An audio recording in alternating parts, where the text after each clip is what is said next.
لله الذي وحده والصلاة والسلام على من لا نبي بعده أما بعد فقد قال الله عز وجل في شان حبيبه تعظيما له وتوقيرا إن الله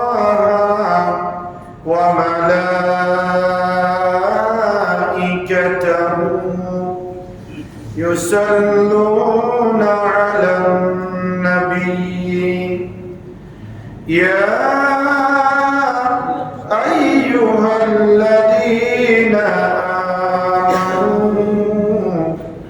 صلوا عليه وسلموا تسليما صلى الله على سيدنا محمد وصحبه صلى الله على وآله وصحبه صلى الله على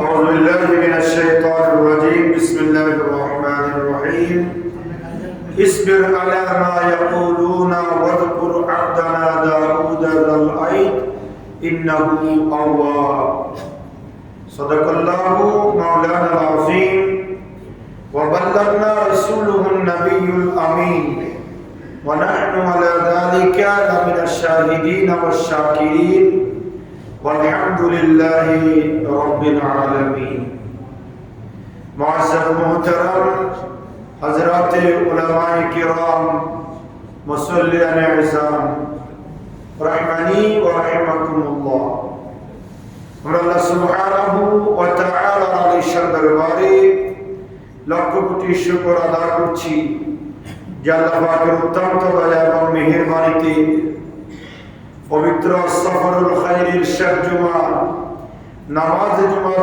মহান লক্ষ্যে আল্লাহর মসজিদে আসার বসার সবাই একত্রিত হয়ে সালাম আরজ করার সুযোগ আর তৌফিক যে আল্লাহ আমাদেরকে দান করেছেন তার দরবারে পড়ছি আলহামদুলিল্লাহ আর লক্ষ দরুদ ও সালামের হাদিয়া প্রেরণ করছি সোনার মদিনায় কামলিওয়ালা নবী নুরুন নবী হায়াতুন নবী ইমামুল আম্বিয়া নবী সমস্ত নবীদের নবী মুহাম্মদুর রাসূলুল্লাহ সাল্লাল্লাহু তাআলা আলাইহি ওয়াসাল্লাম আর নূরি দরবার সোনার মদিনায় উচ্চ আওয়াজে আরেকবার পড়ছি আলহামদুলিল্লাহ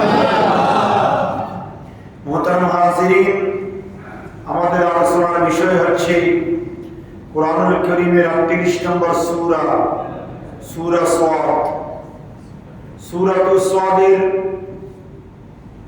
প্রথম পর্ব আমরা গত জুমায় আলোচনা করেছিলাম সেখানে আল্লাহ রাব্বুল আলামিন হাকিমিন কোরআনুল কারীমের শপথ করেছেন এবং কাফের মুশরিকদের নবীর প্রতি যে অবজ্ঞা এবং যুগে যুগে সমস্ত নবী রাসূলদের দিকে কাফের মুশরিকেরা বিভিন্নভাবে চলে বলে করে কৌশলে কষ্ট দিয়েছে নবী রাসূলদের বিরোধিতা করেছে সে সম্পর্কে আল্লাহ সুবহানাহু ওয়া তাআলা ব্যক্ত করেছেন আমরা শুনেছি নবীকে অমান্য করেছে নবীর সাথে বেয়াদবি করেছে এই সমস্ত কার্যকলাপ নবীর কথা অমান্য করে কিয়ামতকে অস্বীকার করেছে আল্লাহ রাব্বুল আলামিন হাকামুল হাকিমিন কাফের মুশরিকদের সেই কথা আল্লাহ রাসূলকে সান্ত্বনা দেওয়ার জন্য বলছেন আজকে আমরা কোরআনুল কারীমের সূরা সাদের 17 নম্বর আয়াতে কারিমা শরীফ তেলাওয়াত করেছি এই আয়াতে কারিমায় আল্লাহ বলেন ইসবির আলা মা ইয়াকুলুনা ওয়াযকুর আবদানা দাউদ যাল নবী আমার আপনি সবর করুন, আপনি ধৈর্য ধারণ করুন তারা যা বলে। গত জুমায় আমরা শুনেছি কাফের মুশরিকরা নবী রাসূলদেরকে মিথ্যা প্রতিপন্ন করেছে এবং কিয়ামত যে আসতেছে না, যে কাফের মুশরিকরা কিয়ামতকে অস্বীকার করে বলছে কিয়ামত যদি আসে তাহলে এখনই আসতে হবে। নাউজুবিল্লাহ। আল্লাহ মুহূর্তের ভিতরে কিয়ামত ঘটাইতে পারে কি পারে না? ইতিপূর্বে কওমে আদ, কওমে লূত, কওমে নূহ এই সমস্ত সম্প্রদায়দেরকে আল্লাহ আযাব দিয়ে, গজব দিয়ে, পানি দিয়ে, আগুন দিয়ে, বিভিন্ন মুসিবত দিয়ে আল্লাহ মুহূর্তের ভিতরে ধ্বংস করে দিয়েছেন, দেন নাই? কাফের মুশরিকরা নবীর কাছে গজবের প্রত্যাশা করছে। তো আল্লাহ রাব্বুল আলামিন আহকামুল হাকিমিন আমার নবীকে সান্ত্বনা দিয়ে বলছেন, নবী হি আমার ইসবির, আপনি ধৈর্য ধারণ করুন। আলা মা ইয়াকুলুনা, তারা আপনাকে যা বলছে এই ব্যাপারে আপনি কি করুন? ধৈর্য ধারণ করুন। ওয়াজকুর আবদানা দাউদ যাল আইদ, আর আপনি আমার নবী দাউদকে স্মরণ করুন। সুবহানাল্লাহ। কোন নবী? আমার নবী দাউদকে স্মরণ করুন। যাল আইদে, যিনি ছিলেন অত্যন্ত শক্তিশালী, অনেক ক্ষমতার অধিকারী, উলুল আজম পয়গম্বর। আমার নবী দাউদকে আপনি স্মরণ করুন। ইন্নাহু আল্লাহ, সে ছিল আমার প্রতি প্রত্যাবর্তনশীল।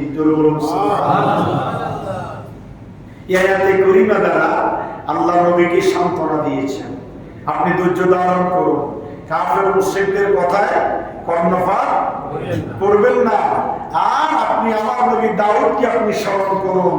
কেননা দাউদ হচ্ছে শক্তিশালী পয়গম্বর এবং ইন্নাহু আল্লাহ, সে ছিল আমার দিকে প্রত্যাবর্তনশীল। ইন্না সাখারনাল জিবাল, দাউদ আলাইহিস সালামের মিসাল কেন দিয়েছেন? প্রশ্ন আছে না? এখানে আরো অন্য নবীও তো আছে। দাউদ আলাইহিস সালাম থেকে আরো বেশি উলুল আজম পয়গম্বর, শক্তিশালী নবী, তিনি ছিলেন ইব্রাহিম, যিনি অসংখ্য পরীক্ষা দিয়েছেন, আগুনে ঝাঁপ দিয়েছেন, নিজের কলিজার টুকরা সন্তানকে জবাই করেছেন, নিজের স্ত্রী ছেলে মেয়েকে বনবাসে দিয়েছেন, কাফের মুশরিকদের তৈরিকৃত 359টি মূর্তিকে ভেঙে তছনছ করে দিয়েছেন। কাউকে পরোয়া করেন না, একমাত্র ভয় করেন আল্লাহকে। সেই ধরনের শক্তিশালী নবী আছে না নাই? তো আল্লাহ রাব্বুল আলামিন ইব্রাহিম খলিলুল্লাহকে বাদ দিয়ে কেন দাউদ আলাইহিস সালামকে আল্লাহ মিসাল দিলেন? এই জন্য দিয়েছেন, বুখারী এবং মুসলিম শরীফের মধ্যে এসেছে, রাসূল পাক সিয়াহে আখলাক সাল্লাল্লাহু আলাইহি ওয়াসাল্লাম ইরশাদ করেছেন, আল্লাহর নিকট সর্বাধিক পছন্দনীয় দুইটা ইবাদত, নামাজ আর রোজা। কি বলছি বলেন? আল্লাহর কাছে সবচেয়ে পছন্দনীয় ইবাদত দুইটা, একটা হচ্ছে নামাজ, রোজা। এই সর্বাধিক পছন্দনীয় এই নামাজ এবং রোজার ক্ষেত্রে যিনি সবচাইতে বেশি গুরুত্বপূর্ণ ছিলেন, গুরুত্বের অধিকারী ছিলেন, তিনি হচ্ছেন হযরত দাউদ আলাইহিস সালাম।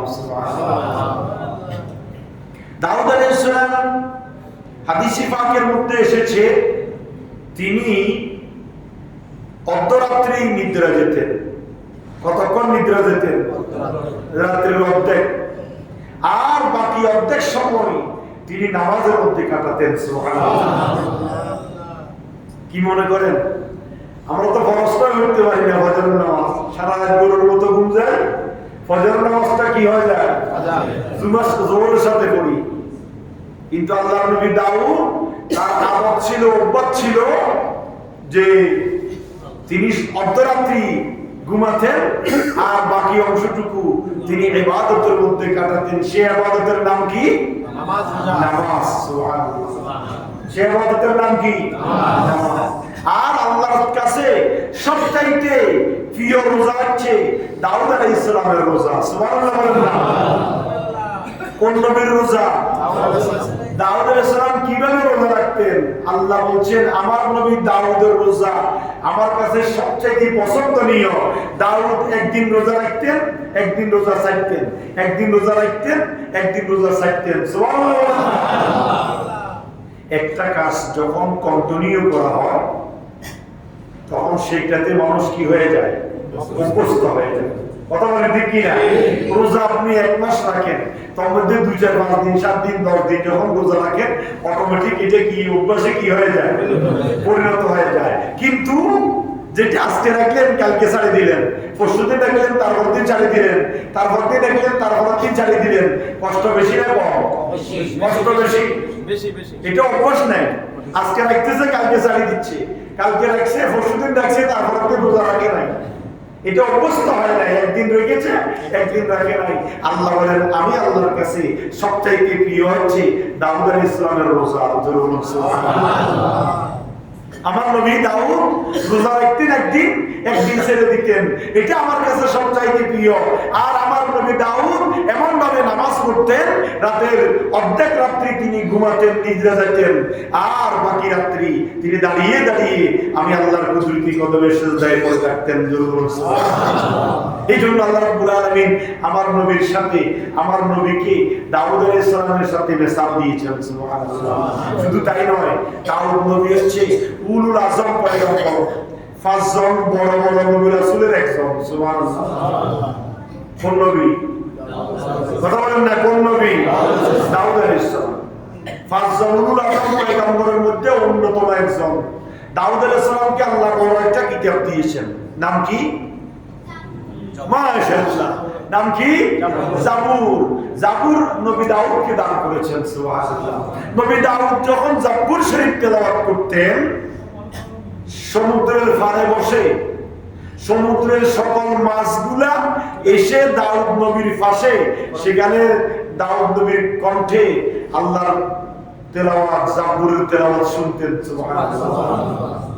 উড়ন্ত পাখি উড়া বন্ধ করে দিয়ে দাউদ আলাইহিস সালামের চতুর্পাশে বসে দাউদ নবীর কণ্ঠে জাবুরের তেলাওয়াত শুনতেন। সুবহানাল্লাহ। জাবুর কার বাণী? বলেন না, কার বাণী? কার কিতাব? আল্লাহর কিতাব। আল্লাহর কিতাব জাবুর।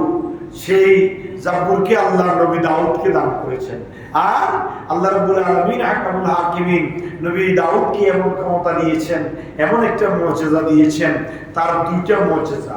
একটা হচ্ছে তিনি লোহাকে হাত দিয়ে এভাবে চিপলে সাথে সাথে লোহা গলে 2 টুকরো হয়ে যেতেন। সুবহানাল্লাহ। লোহাকে এভাবে চিপ দিলে হাতের আঙ্গুলের ফাঁক দিয়ে টপ টপ করে লোহা পড়তো। সুবহানাল্লাহ। বাড়িতে বলি, আপনি পারবেন নি লোহা চিবাইতে? চিকন একটা 100টা রড কাটতে কি লাগে? বেলেট লাগে, মাতুল লাগে, হাতুড়ি লাগে, লাগে কি লাগে না? আর আমার নবী দাউদের মুজিজা হচ্ছে তিনি যখন লোহাকে এভাবে করে চিপ দিতেন, লোহা মুগের মতো বলে হাতের আঙ্গুল দিয়ে ফাঁক দিয়ে টপ টপ করে পড়তেন, সাথে সাথে লোহা 2 টুকরা হয়ে যেতেন। সুবহানাল্লাহ। আর দ্বিতীয় মুজিজা হচ্ছে সমস্ত পশু পাখি সবাই নবী দাউদের কথা বুঝতেন। সুবহানাল্লাহ। এবং দাউদ যখন জাবুর তেলাওয়াত করতেন, উড়ন্ত পাখিরা উড়া বন্ধ করে দিয়ে নবী দাউদের চতুর্পাশে বসে শুনতেন। এবং তিনি নদীর পাড়ে হাঁটতে হাঁটতে জাবুর শরীফ তেলাওয়াত করতেন। নদীর মাছগুলা নবী দাউদ যেখানে যাচ্ছে, নদীর মাছগুলা সবাই একত্রিত হয়ে সেখানে মোসক খাচ্ছে, আর নবী দাউদের জাবুর শরীফের তেলাওয়াত শুনছে। সুবহানাল্লাহ। এটা ছিল নবী দাউদের মুজিজা। আল্লাহ রাব্বুল আলামিন হাকামুল হাকিমিন নবী দাউদ সম্পর্কে বলছেন, ইন্না সাখারনাল জিবালা মাআহু ইসাববিহনা বিল আশিয়্যি ওয়াল ইশরাক। আমি পর্বতমালাকে তার অনুগামী করে দিয়েছি। কাকে? ফাহাদকে। বলেন না, কথা বলেন না, কাকে? ফাহাদকে আমি নবী দাউদের অনুগত করে দিয়েছি। ফাহাদ নবী দাউদের কথা শুনতো। নবী দাউদ যেটা বলতেন ফাহাদকে ইশারা করেন, ফাহাদ সাথে সাথে সেটা গ্রহণ করে নিতেন। এই ক্ষমতা আল্লাহ রাব্বুল আলামিন নবী দাউদকে দিয়েছেন। সাখারনা, আমি আল্লাহ অনুগত করে দিয়েছি আল জিবালা, ফাহাদকে। কার জন্য? নবী দাউদের জন্য। ইউসাববিহনা বিল আশিয়্যি ওয়াল ইশরাক। আর সকাল সন্ধ্যায় নবী দাউদের সাথে আমি আল্লাহর বানানো পাহাড়গুলা তাসবিহ করত। সুবহানাল্লাহ। ওয়া ইন মিন শাইইন ইল্লা ইউসাব্বিহু বিহামদিহি ওয়ালাকিন লা তাফকাহুনা তাসবিহাহুম। আল্লাহ বলছেন, বান্দা, আমি আল্লাহর এমন কোন সৃষ্টি নাই যারা সার্বক্ষণিক আমি আল্লাহর জিকিরে মশগুল নাই। সুবহানাল্লাহ। আমরা মনে করি আমরা মানুষ, শুধু আমরাই ইবাদত করি, আমরাই নামাজ পড়ি, আমরাই কোরআন তেলাওয়াত করি, আমরাই জিকির করি, আমরাই আল্লাহকে ডাকি, শুধু আমরা। আল্লাহু আকবার। আল্লাহ বলছেন এমন কোন আমি আল্লাহর সৃষ্টি নেই, 18,000 মখলুকাতের মধ্যে সবাই আমি আল্লাহর জিকির করি। আল্লাহু আকবার। এই আয়াতের তাফসীর ভিতরে দেখা যাচ্ছে সাগরের পানি, আপনি বলবেন এটা পানি না, পানি আবার কি আল্লাহ জিকির করে? আপনার মনে আসবে না? আল্লাহ এই আয়াতের তাফসীরের মধ্যে লিখতেছে, সাগরের পানি যখন জাহাজ নৌকা যখন দ্রুত গতিতে চলে, এই দিক সেদিক বাড়ি খায়, খায় কি খায় না? এবং যখন প্রবল বাতাস ধারণ করে তখন ঢেউ উঠে। আল্লাহ বলছেন এই ঢেউর, সাগরের পানির ঢেউ পর্যন্ত আমি আল্লাহর জিকিরে মশগুল। সুবহানাল্লাহ। সাগরের পানি কার হুকুম মানে? দেখেন না, একটা সাগর আছে, এক পাশের পানি সাদা আর এক পাশের পানি নীল, এক পাশের পানি গোলাপ, এক পাশের পানি পরিষ্কার, এক পাশের পানি মিষ্টি, এক পাশের পানি লবণাক্ত, একটার সাথে আরেকটা মিশে না। হুকুম মানে কার? আল্লাহ বলছেন ওয়া ইন মিন শাইইন ইল্লা ইউসাব্বিহু বিহামদি। তাসবিহ করে একমাত্র আমি আল্লাহর যত সৃষ্টি আছে সবাই। এইজন্য আল্লাহ বলছেন ইন্না সাখারনাল জিবাল, আমি আল্লাহ পাহাড়কে আমার নবী দাউদের অনুগত করে দিয়েছি, ইউসাব্বিহুনা বিল আশি ওয়াল ইশরাক, এবং সকাল সন্ধ্যায় আমার নবী দাউদের সাথে এই পাহাড় পর্যন্ত আমি আল্লাহর জিকিরে মশগুল। সুবহানাল্লাহ। বিল আশি, আশি কাকে বলে? আশি ওয়াল ইশরাক, এখানে দুইটা সময়ের কথা বলা হয়েছে।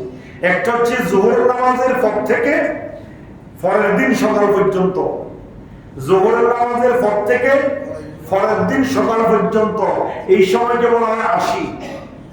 আর সূর্য উদয়ের পর থেকে সূর্যের আলো গরম হওয়া পর্যন্ত এটাকে বলা হয় ইশরাক। সূর্যের আলো গরম হওয়ার পর থেকে যোহরের ওয়াক্ত হওয়া পর্যন্ত এটাকে বলা হয় শাস্ত বা দোহা।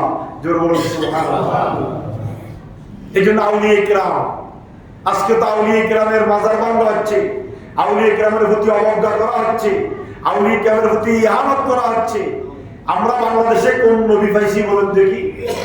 না। কোন নবী বাংলাদেশে আসছে? না। কথা বলেন না একটু। বাংলাদেশে কোন নবীর মাজার আছে? না।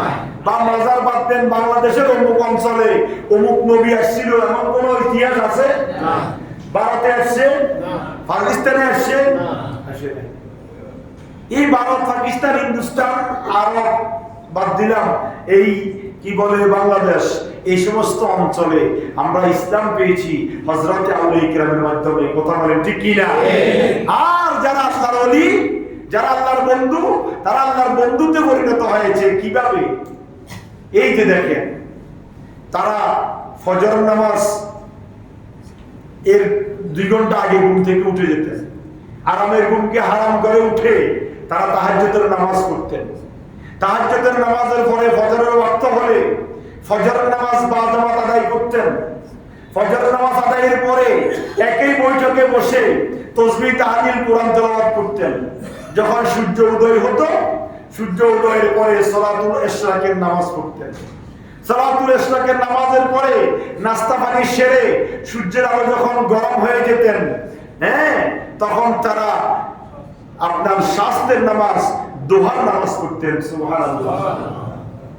তারপরে প্রয়োজনীয় কাজ কাম সেরে তারা জোহরের নামাজ পড়তেন। জোহর থেকে আসর পর্যন্তের মধ্যে ইবাদত বন্দেগী কায়দুল্লাহ করতেন, অন্যান্য কাজ করতেন। আসর নামাজ পড়ে, আসরের পরে ইবাদত বন্দেগীতে কাজ কামে মশগুল ছিলেন।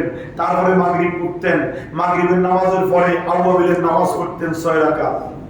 তারপরে এশার নামাজ পড়তেন, এশার নামাজ পড়েই একটু ঘুমাইতেন। ঘুম থেকে আবার শেষ রাত্রিতে উঠে তাহাজ্জুদে মশগুল হয়ে যেতেন। এটা ছিল আউলিয়া কিরামের শিডিউল, যেটা ছিল নফল ইবাদত। জোরে বলুন সুবহানাল্লাহ। ফরজ ইবাদতের পরে কি ইবাদত? নফল ইবাদত।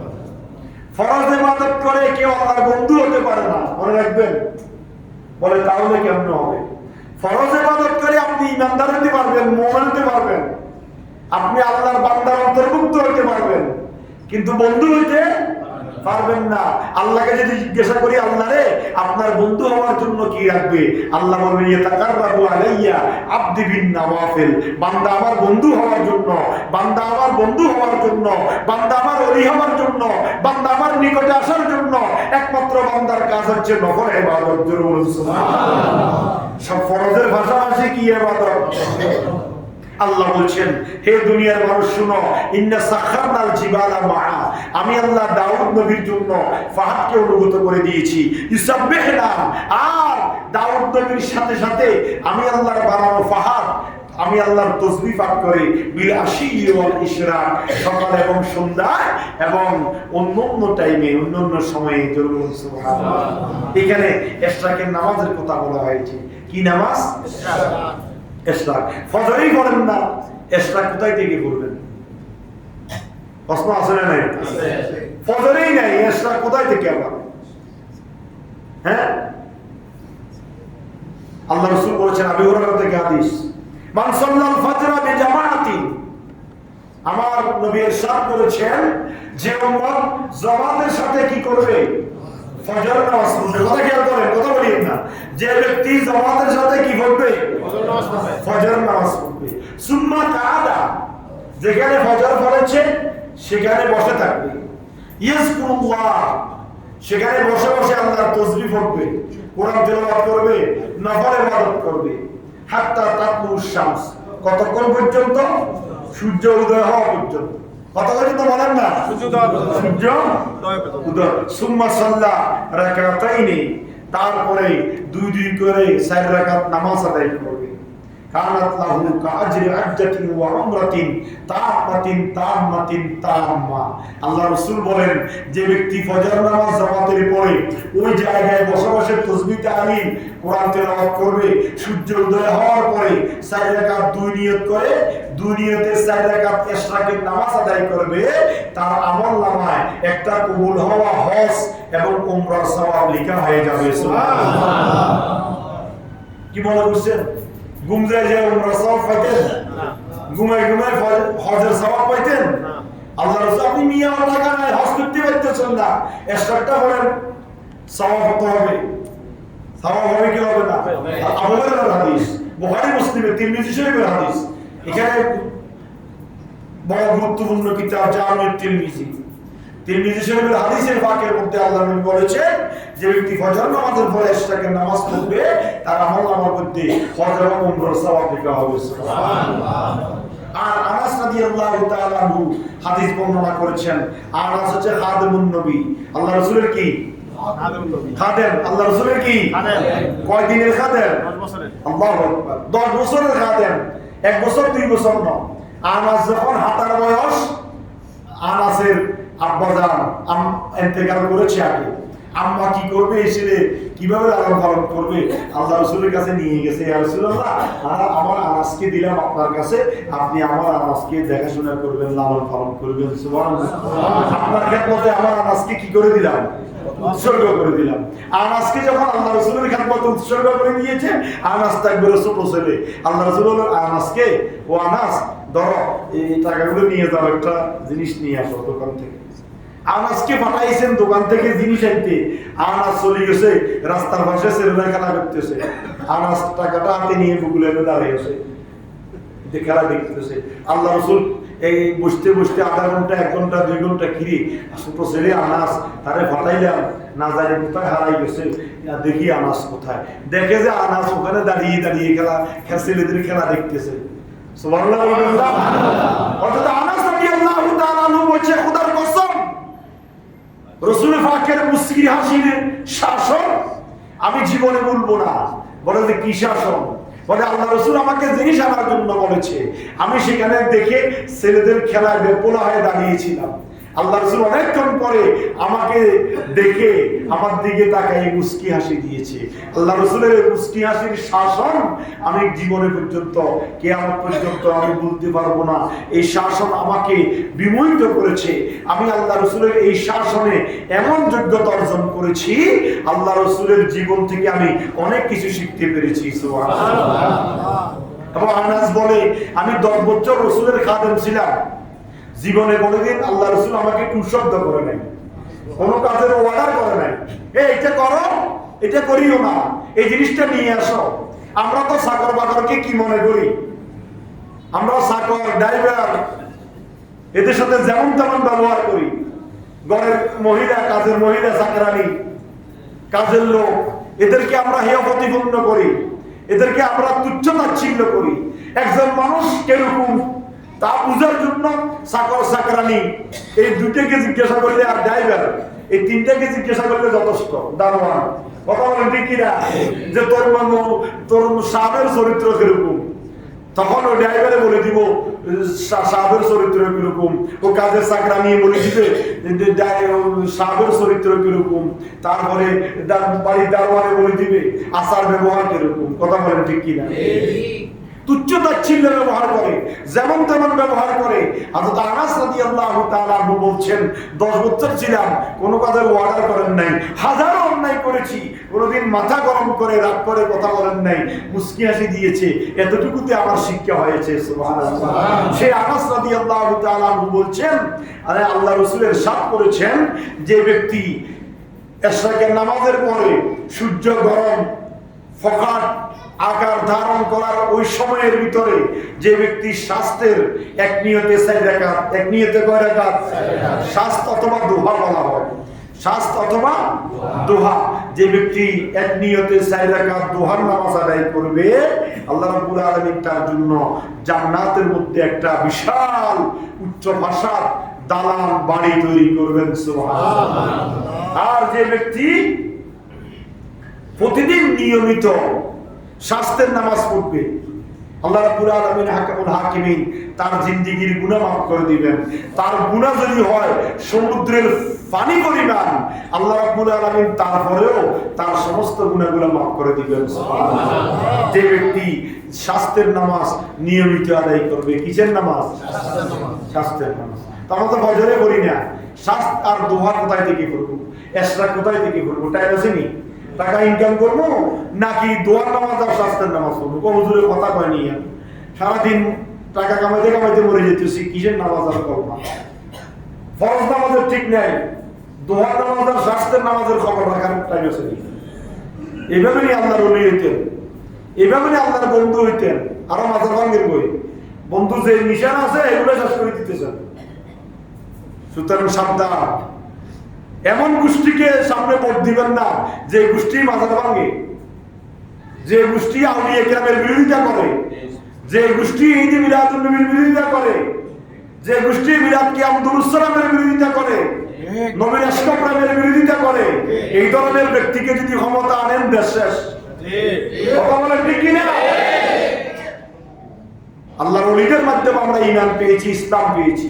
এই দেশ এমনি আমাদের হয় না, শ্রী শ্রী পরিবর্তে মুহাম্মদ এমনি লেখা হয় নাই, আউলিয়া কেরামের মাথার গাম পায়ে পড়েছে। কথা বলেন ঠিক কিনা? আউলিয়া কেরাম আরামকে হারাম করেছে, ইসলাম প্রতিষ্ঠা করেছে, নিজের জীবনকে আল্লাহ আল্লাহ রসুলের রাস্তায় বিলীন করে দিয়েছে। তারপরে দুনিয়াতে এই বাংলার জমিনে আমরা মুসলমান দাবি করতে পারতেছি। আমরা তো আমাদের বাপদাদা 14 গোষ্ঠী এই দেশে মুসলমান কি জিনিস নাম শুনছি নি? এখন শুনছি কার কারণে? শাহজালালের কারণে, শাহফরানের কারণে, আমানসার কারণে, মিসকিনসার কারণে, বদরাউলিয়ার কারণে। কথা বলেন ঠিক কি না?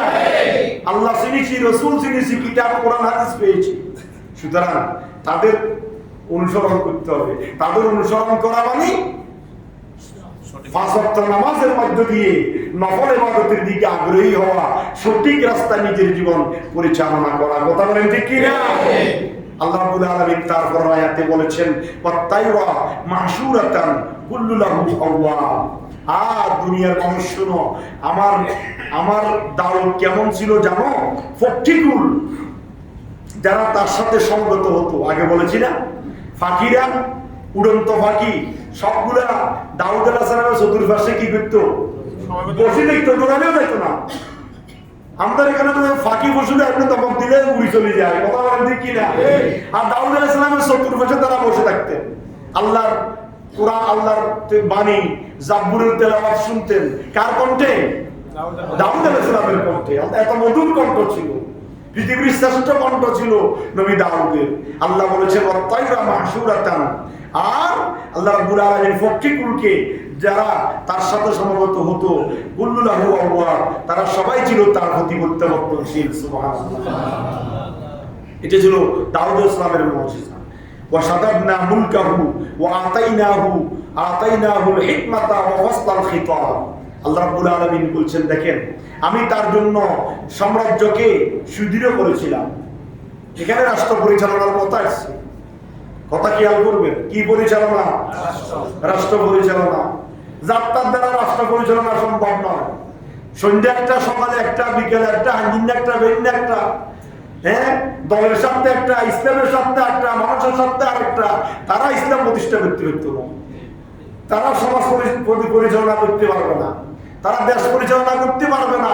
দেশ পরিচালনার ক্রাইটেরিয়া আল্লাহ রাব্বুল আলামিন কোরআনে দিয়েছেন। সূরা সদের মধ্যে নবী দাউদকে মিসাল দিয়েছেন, ওয়া শাদাদনা মুলকাহু ওয়া আতাইনাহুল হিকমাতা ফাসলাল খিতাব। আল্লাহ রাব্বুল আলামিন আহকামুল হাকিমিন বলছেন, দুনিয়ার মানুষ শুনো, আমি তার জন্য সাম্রাজ্যকে সুদৃঢ় করেছি এবং তাকে দিয়েছিলাম ফজ্ঞা এবং ফয়সালার ক্ষমতা। সুবহানাল্লাহ। ফজ্ঞা এবং কিসের ক্ষমতা?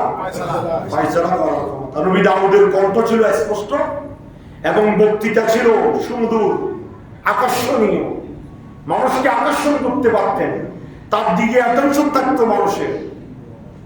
কিরকম? নবী দাউদ, আল্লাহ বলেছেন ফাসলাল খিতাব, অসাধারণ বক্তৃতা নবী দাউদের। আমরা আলোচনার সময় হ্যাঁ আম্মা বাদ বলি না? বলে কি বলে না? আম্মা বাদু ফাকাদ ক্বালা আল্লাহু আযজা ওয়া জাল্লা। এই আম্মা বাদ শব্দটা যিনি সর্বপ্রথম আল্লাহ এবং রাসূলের প্রশংসার পরে আম্মা বাদ দিয়ে বক্তৃতা শুরু করেছেন, তিনি হচ্ছেন নবী দাউদ। সুবহানাল্লাহ। এইজন্য আল্লাহ রাব্বুল আলামিন নবী দাউদকে বলেছেন ফাসলুল খিতাব, যার ছিল অসাধারণ বক্তৃতা এবং ঝগড়া ও বিবাদ, বাদানুবাদ মীমাংসার ক্ষেত্রে নবী দাউদের ক্ষমতা ছিল ব্যাপক। দুই পক্ষের মধ্যে ঝগড়া বিবাদ ফয়সালা করার ক্ষমতা নবী দাউদের সবচাইতে কি ছিল? বেশি ছিল। সুবহানাল্লাহ। আল্লাহ রাব্বুল আলামিন আহকামুল হাকিমিন সেই নবী দাউদকে বলেছেন। তারপরে 26 নম্বর আয়াতে কারিমার মধ্যে আল্লাহ বলেছেন, ইয়া দাউদু ইন্না জাআলনাকা খলিফাতান ফিল আরদ ফাহকুম বাইনান নাসি বিল হক ওয়া লা তাত্তাবিল হাওয়া ফায়ুদিল্লাকা আন সাবিলিল্লাহ ইন্নাল লাযিনা ইয়াদুল্লুনা আন সাবিলিল্লাহ লাহুম আযাবুন শাদীদুন বিমা নাসু ইয়াওমাল হিসাব। সুবহানাল্লাহ। এই আয়াতে কারিমার মধ্যে তিনটা বিষয়ে আল্লাহ রাব্বুল আলামিন নবী দাউদকে অর্ডার করেছেন এবং নবী দাউদের মাধ্যমে পরবর্তী যুগে রাষ্ট্র কিভাবে পরিচালিত হবে সেই কথা আল্লাহ রাব্বুল আলামিন এই আয়াতে কারিমার মধ্যে বলেছেন। ইয়া দাউদু, আল্লাহ বলেছেন হে দাউদ, ইন্না জাআলনাকা খলিফাতান ফিল আরদ, আমি আপনাকে পৃথিবীর জমিনে খলিফা বানিয়েছি। সুবহানাল্লাহ বলেন। কি বানিয়েছি? খলিফা। খলিফা, খলিফা মানে রাষ্ট্রপ্রধান, খলিফা মানে প্রতিনিধি, খলিফা মানে প্রধানমন্ত্রী। তারপরে আল্লাহ বলেছেন ফাহকুম বাইনান নাসি বিল হক, আপনি ন্যায়সঙ্গতভাবে আপনি বিচার ফয়সালা করবেন। কি সঙ্গতভাবে? ন্যায়সঙ্গত। রাষ্ট্রপ্রধানকে আল্লাহ অর্ডার করতেছেন। দেখেন রাষ্ট্রপ্রধানকে কে অর্ডার করতেছে? আল্লাহ, যে আপনি ন্যায়সঙ্গতভাবে বিচার ফয়সালা করবেন। দলের পক্ষে নয়, ব্যক্তির পক্ষে নয়, টাকার পক্ষে নয়, আপনি ফয়সালা করবেন কিসের পক্ষে? কাজী আদল, ন্যায়ের পক্ষে। ওয়ালা তাত্তাবিল হাওয়া, এই ক্ষেত্রে আপনি খেয়াল খুশির উপর ধারণা করলে হবে না। আপনার মনে যেমন চায় তেমন ভাবে রাষ্ট্র পরিচালনা করবেন, যেমন পায় তেমন অর্ডার করবেন, যেমন চায় তেমন বিচার করবেন, সেটা হইতে পারবে না। ফায়ুদিল্লাকা আন সাবিলিল্লাহ, আপনি যদি আল্লাহর পথ থেকে বিচ্যুত হয়ে নিজের মন মতো যদি আপনি রাষ্ট্র পরিচালনা করেন, যেমন ইচ্ছা তেমন করেন, তাহলে ইন্নাল্লাযীনা ইয়াদুল্লুনা আন সাবিলিল্লাহ, যারা আল্লাহর পথ থেকে বিচ্যুত হয়ে নিজের মন মতে চলবে, আল্লাহ বলেছেন লাহুম আযাবুন শাদীদ, তাদের জন্য রয়েছে কঠিন শাস্তি। তাদের জন্য কি রয়েছে? কঠিন শাস্তি। বিমা নাসু ইয়াউমাল হিসাব, এই কারণে যে তারা হিসাবের দিনকে ভুলে যায়, তারা হিসাব দিতে হবে এই কথা ভুলে গিয়ে তারা যেমন মনে করে তেমন চালায়। কথা বলেন ঠিক কি না? দেশে যেমন মনে করে তেমন আইন করে, যেমন মনে করে তেমন রাষ্ট্র পরিচালনা করে, ওয়ার্ডার করে জনগণের উপর, ক্ষমতা আছে, ক্ষমতা প্রয়োগ করে। আল্লাহ বলেন এটা যদি আপনি করেন তাহলে আপনার জন্য রয়েছে কঠিন শাস্তি। দেখেন নবী দাউদকে আল্লাহ কি সতর্কবাণী দিয়েছেন। আর এই কথা যদি আমরা আমাদের দেশে কোন রাষ্ট্রপ্রধানকে বলতে যাই, কোন হুজুর জুমার নামাজ পড়ানোর আগে লাগাম মৃত্যু হবে, কথা বলেন ঠিক কি না? এখন তো কোনো রাষ্ট্রপ্রধান নাই, এই জন্য একটু বলতেছি আর কি। এখন তো যারা আছে তারা দায়িত্বশীল। আর আমি ইমাম সাহেবকে ধরে নিলেও আপনারা কেউ তাকাবেন না, এমনি লাফাইতেছে। ঠিক আছে, হুজুর সত্য কথা বলছে, হুজুর সত্য কথা বলি, মসজিদ থেকে বাইরে পুলিশে নিয়ে যান না, একটা মুসল্লি ভিতর তাকাইতো না, কেন আপনি নিতেছেন এই কথা বলবে না, কথা ঠিক কি না? সুতরাং আমার কথা আজকাল কেমন হুজুররা কয় না, আপনারা হুজুররা কথা বলবেন নাই, হুজুররা কথা বলে কিন্তু হক কথা বলে দেবেন না, দেখতে কথা তো আপনারা দিবেন না। সুতরাং রাষ্ট্র পরিচালনার ক্ষেত্রে আল্লাহ রাব্বুল আলামিন হাকামুল হাকিমিন নবী দাউদকে নবুয়তের পাশাপাশি আল্লাহ রাষ্ট্রপ্রধান বানিয়েছেন। সুবহানাল্লাহ। একদিকে নবী, আরেকদিকে জাবুর কিতাব দিয়েছেন, আরেকদিকে রাষ্ট্রপ্রধানের কি দিয়েছেন? দায়িত্ব দিয়েছেন। আল্লাহ রাব্বুল আলামিন হাকামুল হাকিমিন এখানে তিনটা মৌলিক কথা বলেছেন। একটা হচ্ছে আপনি আমাকে পৃথিবীতে আমার প্রতিনিধি করবেন। কার প্রতিনিধিত্ব? আল্লাহ। অর্থাৎ আল্লাহর প্রতিনিধিত্ব করা মানে আমি আল্লাহর কথা মতো রাষ্ট্র পরিচালনা করবেন। কোন ব্যক্তি বিশেষের আইন প্রয়োগ করা যাবে না। কার কথা? ভারতের কথা মতো চলবে কেন?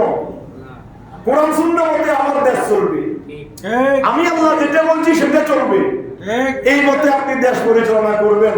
আল্লাহ নবী দাউদকে বলতেছে। সুবহানাল্লাহ। দ্বিতীয়বার কি বলছে? আপনার কর্তব্য হচ্ছে ন্যায় প্রতিষ্ঠা করা। কি প্রতিষ্ঠা করা? আপনি অন্যায়ের বিরুদ্ধে সোচ্চার হবেন। আপনি রাষ্ট্রপ্রধান যদি অন্যায় না করেন তাহলে নির্বস্তরে আপনি থেকে শুরু করে একবারে সুইপার পর্যন্ত, তাহলে কেউ আর অন্যায় করার কি পাবে না, সাহস পাবে না। রাষ্ট্রপ্রধান অন্যায় করে বসে থাকে, তাহলে নিচে এমপি মন্ত্রী যারা আছে নিচ স্তরের সবাই তো করতে বাধ্য হবে, করে দেখে শিখবে, করবে। কথা বলেন ঠিক কি না? এই জন্য আল্লাহ কঠোর নির্দেশ দিয়েছেন। তৃতীয় নম্বর বলেছেন দায়িত্ব পালনের ক্ষেত্রে নফসের খেয়াল খুশির অনুসরণ থেকে বেঁচে থাকবেন। আপনার মনে যেমন চায় তেমন আইন করবেন, যেমন চাই তেমন করবেন, তা হইতে পারে না। আপনি পরকালের হিসাব দিতে হবে, সেই হিসাবের কথা স্মরণ রেখে আপনি রাষ্ট্র পরিচালনা করবেন। সুবহানাল্লাহ। এটা ছিল নবী দাউদের প্রতি আল্লাহ রাব্বুল আলামিন হাকামুল হাকিমের ওয়াদা। আর আমরাও যদি ভবিষ্যতে রাষ্ট্র পরিচালনা করার ক্ষেত্রে এই আল্লাহর দেওয়া বিধানগুলা আমরা গ্রহণ করে যদি প্রতিজ্ঞাবদ্ধ হয়ে রাষ্ট্র পরিচালিত হয়, তাহলে এই দেশ সোনার দেশ হবে। কথা বলেন ঠিক কি না? কোরআনের আইন নাই, সুন্নাহর আইন নাই, বঙ্গভবনে আলেম ওলামা নাই, যার দরুন দেশের এই পরিস্থিতি। কথা বলেন ঠিক কি না? ইসলামের গুরুত্ব নাই, আলেম ওলামার গুরুত্ব নাই, কদর নাই, মর্যাদা নাই। পায়খানা করি বসতে পারে না, যেটা গ্রাম্য ভাষায় বলে, পায়খানা করি পানি খরচ করার নিয়ম জানে না। সে যদি রাষ্ট্র পরিচালনায় বসে, সে কি রাষ্ট্র পরিচালনা করবে? কথা বলেন না ঠিক কি না? আমরা সবাই শান্তি চাই, সব লোকের শাসন চাই, বলি না? ভোট দিতে জিন্দি মারবি, একজন আলেম সংসদে বসক, একজন আলেম রাষ্ট্রপ্রধান হোক, সেটা আমরা চাই না। আল্লাহ রাসূলের যুগে কোনো অন্যায় ছিল? আবু বকর সিদ্দিকের যুগে অন্যায় ছিল? ছিল না। কেন? আবু বকর সিদ্দিক রাষ্ট্রপ্রধান, মসজিদের খতিব। আর ওমর ফারুক রাষ্ট্রপ্রধান, মসজিদের খতিব। ওসমান জুন্নয়িন রাষ্ট্রপ্রধান, মসজিদের খতিব। আলী রাষ্ট্রপ্রধান, মসজিদের খতিব। এই কারণে দেশে অন্যায় ছিল না। নবী দাউদ রাষ্ট্রপ্রধান, নবী আবার মসজিদের ইমামের দায়িত্ব খতিব। এই জন্য অন্যায় অপরাধ ছিল না, কোরআন সুন্নাহ বিরোধী কোনো কার্যকলাপ ছিল না। শরীয়ত জানতেন, তরিকত জানতেন, হাকিকত জানতেন, মারিফত জানতেন, দিন শরীয়ত মোতাবেক রাষ্ট্র পরিচালনা করেছেন। রাষ্ট্রের ভিতরে কোনো অন্যায়, অবিচার, জুলুম, নির্যাতন ছিল না। আজকে আমরা তো সেগুলোর দ্বারে বসেও নাই, শুধু শান্তি চাই। কি চাই? মাওলানা সাহেব, প্রিন্সিপাল সাহেব একটা দাঁড়ান না পড়ে, তার বোধ হয় বোধ পড়া কেন্দ্রে 2 বা 3 গিয়া, তাও কেউ আন্দাজে বাচ্চা যে চোখে থাকে না যে এগুলা কথা বলেন না, ঠিক কিনা? বোধ নাই।